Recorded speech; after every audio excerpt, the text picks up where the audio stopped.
What's going on, fam? We are going to get straight into it. No wasting time. I'll give y'all 4 guidelines we need to be following right now to cut fat and get shredded without a meal plan. Let's break it down. All right, so first things first, while we are trying to cut fat or lose weight, we need to be in what's called a calorie deficit. And all that means is,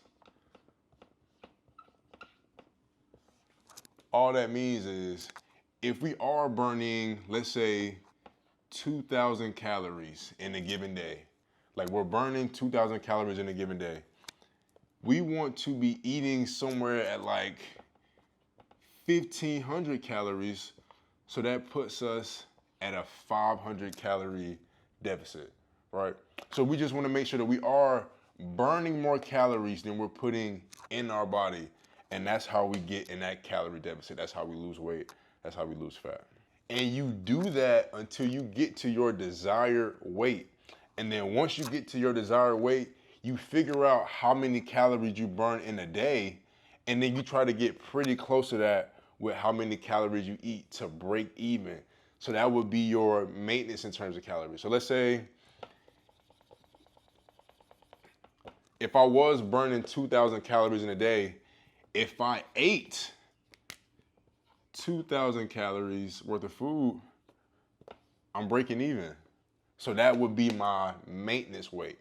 But under any circumstance, should we be burning 2,000 calories and then putting in 2,500 calories, that would put us at a 500 calorie surplus.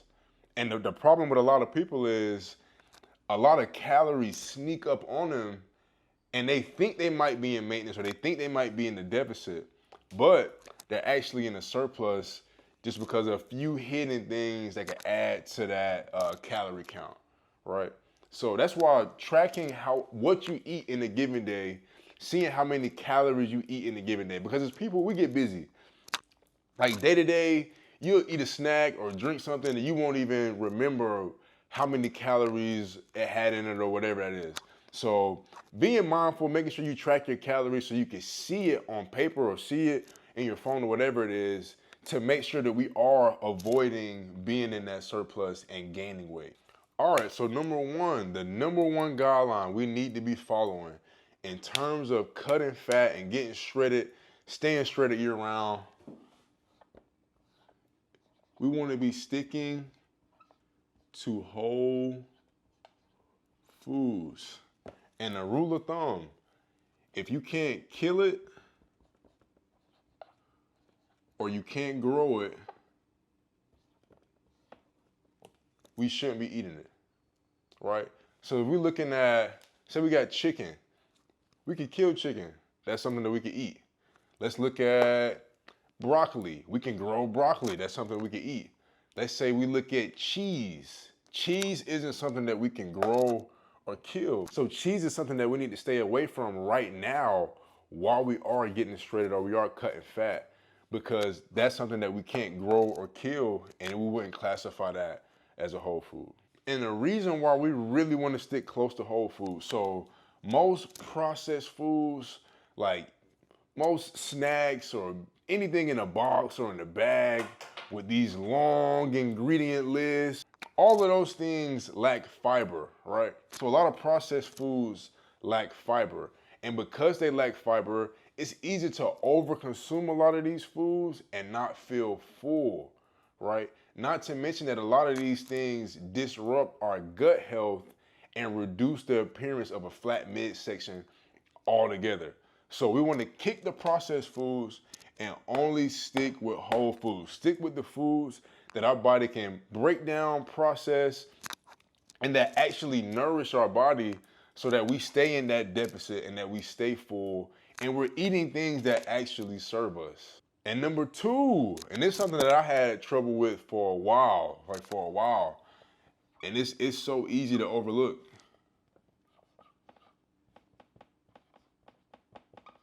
No liquid calories. We are avoiding the liquid calories. So while we are getting shredded, we need to be drinking at least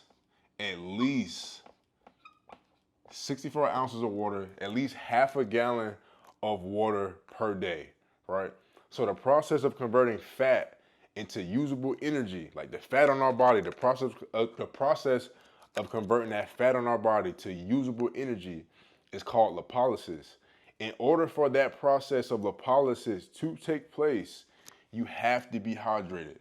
So making sure that we are drinking only water, drinking enough water, and that we are avoiding those liquid calories. So like the soft drinks, the sodas, even like a lot of sports drinks are full of carbs, full of calories, full of sugar that can convert into fat and push us into a caloric surplus. We talked about making sure that we are in a calorie deficit, burning more calories than we put in our body. A lot of the drinks are what sneak up on people in terms of staying in that deficit. Because you can drink a Coke and it won't feel like much. You won't get full off of a Coke, but it's a lot of calories and carbs in that Coke, which attribute to us being in that surplus and putting on unhealthy fat. So while we are cutting down, the only things that we should be drinking really is water, and I say like unsweet tea. And that y'all may be like, oh, I don't like unsweet tea. It's just something besides water. But while we are in this calorie deficit and we want to get shredded, only drinking water is a sacrifice that we have to be willing to make. It's just something that we have to put away now in order to get shredded. And then once you reach your goal weight or reach your dream physique, you can implement some other drinks as you see fit. But while we are trying to get shredded and cut fat, we need to be eliminating all the liquid calories. Anything besides water, we really don't need to be drinking it. And then number 3,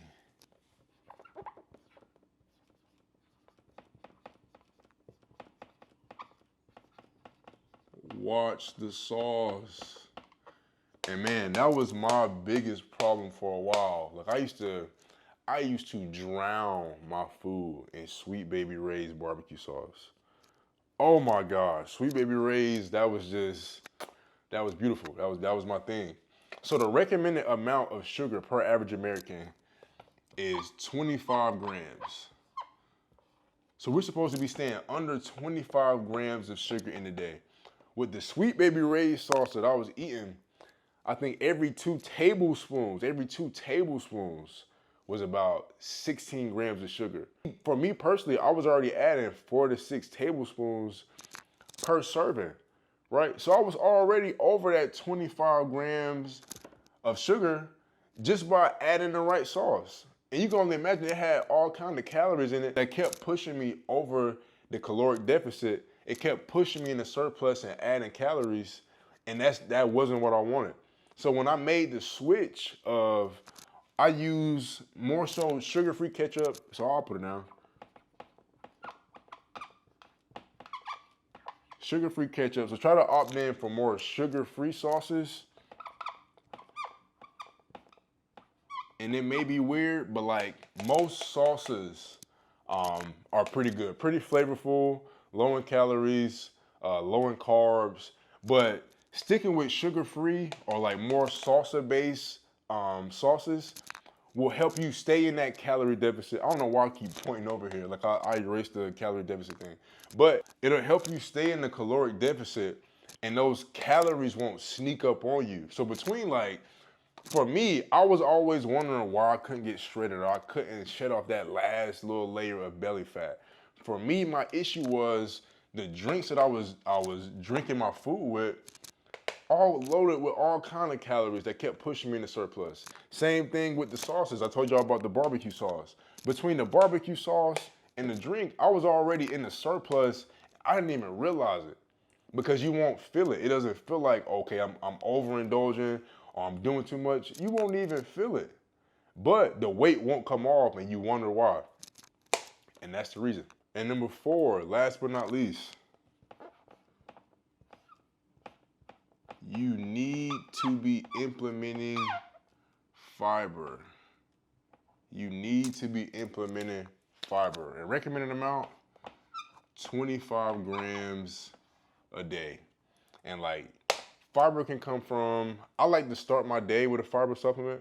So I'll start my day with fiber just to kind of take a big chunk out of that 25 grams, but apples, broccoli, Brussels sprouts, cauliflower, all of those things are filled with fiber that'll help keep our blood sugar levels down and keep our insulin levels down. So odds are, if you do have a lot of belly fat or a lot of fat in general, odds are you're probably insulin resistant. So all that means is you have a lot of insulin in your body. Insulin is a fat storing hormone, but the way that we get a lot of insulin in our body, right, is because we keep, say you live an unhealthy lifestyle, you keep eating things that'll spike your blood sugar. So let's say like processed BS, junk food, white bread, white rice, all of those things that could spike your blood sugar. What happens is, in order for glucose to be used as energy, so let's say you eat some bread, right? You eat some bread, bread turns into glucose through a whole process, right? Glucose has to be met by insulin in order to enter the cell to produce this energy.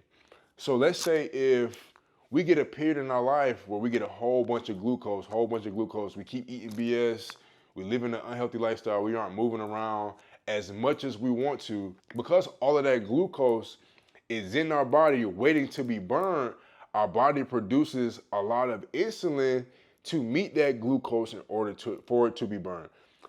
If we have a period in our life where we aren't using that energy, our body stores all of that stuff as fat. It stores it to be used later. Because you keep eating and you keep producing all this glucose in your body's natural response is to produce more insulin. Insulin is a fat storing hormone. You can't lose weight with a lot of insulin in your body. So if you are overweight, and odds are you probably are insulin resistant, you need to address the insulin problems first before you address burning fat.